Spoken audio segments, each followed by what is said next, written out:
Hello, welcome to week 10. We are going over some things for our Alabama Virtual Library sources today. We're trying to find those and get those approved. And then we are working with the sources that were approved or not approved last week. So let's get to our week 10 materials and explore those a bit and make sure we understand everything. Okay. First, please take a look at the feedback that I offered in your discussion board last week. I looked at the sources that you had found online and said, yes, you can use this one. No, I don't want you using these other two. So if you have been asked to replace any of your sources, please come here. This is also a resource that anyone can use. So there are approved biography sources, approved historical sources, and approved cultural context sources, and anyone can use these for your sources. So there should be at least one for each of these for each author. So let's just go ahead and open one of these so that we can talk about what's here. Now, some of you will recognize the sources that you found. Here's a great one for Amy Tan. Here's a great one for Alice Walker. Here's a great one for Gilman. There are actually two for Gilman and two for Ellison. If the top one uses requires a subscription, you don't have to apply for a subscription. You can just use this second one. So for your biography sources, you are welcome to use these. Now, I'm going to go ahead and open one of these. I'm going to open this Alice Walker and talk about how we're building a source paragraph from these. So in this FemBio place, the first thing we want to do is see if we have an author here. Or if we're just introducing the source. So I'm going to scroll down and see if this was written. It does. It has an author, and the person who wrote this was Joey Horsley, and so he is the author of this entry. The title of it is Alice Walker, and then it was published on FemBio, Notable Women International. So make sure that you are getting all those things for your source introductions and for your works cited list. Then you want, and do that for each source. See if there is an author to it. If not, just use the title and the website title. And make sure you're introducing those in your paragraph before you use them. So we're using the same source paragraph model as always, and I will review that for you before we go. Now, we have all sorts of information here, and the question next is what to pick. So I'm just going to kind of scroll here. And I'm going to grab this. It says, when Alice was 8, she was accidentally injured while playing with two of her brothers. The shot from a BB gun left her blind in one eye. We don't need to know this. It is interesting, and I'm glad you know it. But what we might want to look at instead are the things that show us why she's writing the stories she's writing. Like this, Alice was the last of 8 children. Precocious, outgoing, and adored by all, she enjoyed a happy childhood. Despite poverty, discrimination in the face of Jim Crow laws, and threats from the Klan, the Walkers saw to it that all of their children attended school. Her father worked as a sharecropper on a white-owned farm. Now we're starting to find some information that informs us why she's writing about the topics she's writing about. It even talks about her mother imbued her with a sense. So it said it opened a new perspective for honoring African American women's long ignored accomplishments, such as activities as gardening, quilt making, and storytelling. So you've got to look through and find the things that connect to the story that we're reading for each of these authors. And you'll want to do the same for Amy Tan and Ralph Ellison. It doesn't matter where they went to college necessarily. it matters what the history is that leads them to write the story that they're writing, right? So make sure you're choosing the details, not just at random, you know, when were they born and that sort of thing. We're trying to look for the things. Look at this. Alice Walker spent a summer in Kenya and Uganda when, in the same time her story was set. She's a little bit of D here, or rather, I should say she's a little bit of Wanjero, right? So connect these biographies to your stories, please. And you have the same thing for historical source and a cultural context source. I'm going to go ahead and open one of these cultural context sources, the same thing. We're going to talk about it. I'm going to open, I think, this Ralph Ellison one. Oops. Open hyperlink and get to that. And we're just going to talk about the same thing. This is talking about a specific battle royale from May 2014. It's called Negro Battle Royale May 2014. Is this part of the title? It is not. This is when this was written. So the title of the article is just Negro Battle Royale, right? It was published by the Jim Crow Museum from Ferris State University.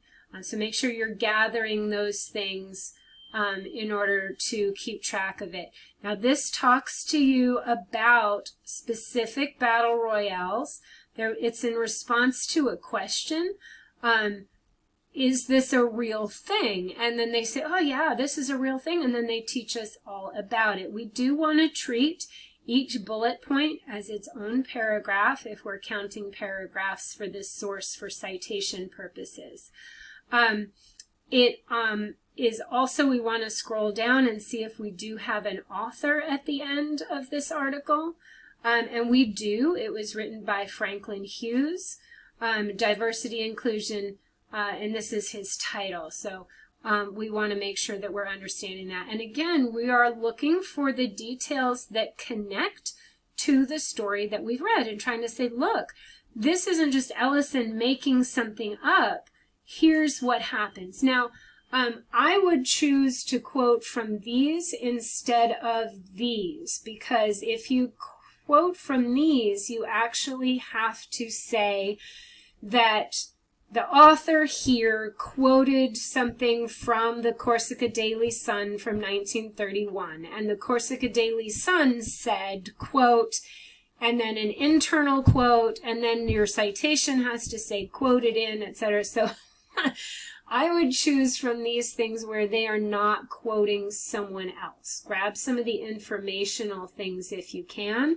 If you can't, please be patient in explaining who's talking, right? And don't skip that. You've got to explain who's talking all the way through.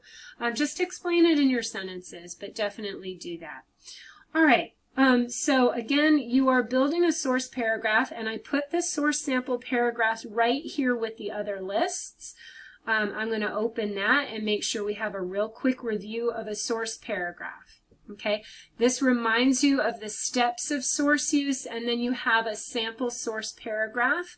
I want to tell you this. We are going to use every single one of these steps: the topic sentence, the source introduction, the quote integration, the in-text citation, and the analysis in every single source paragraph we write this semester. So all three of these, you have to introduce the source before you use it. Please don't skip that step. And you need to provide a citation telling me what paragraph that came from in the source. Okay? So all three of these should follow this model right here. It's fine if a lot of students I noticed were doing a paraphrase instead of a quote. I'd be thrilled if you used 3 direct quotes. You do not need to use a paraphrase. I just put that in there to show you that if you are paraphrasing, you do still have to cite it.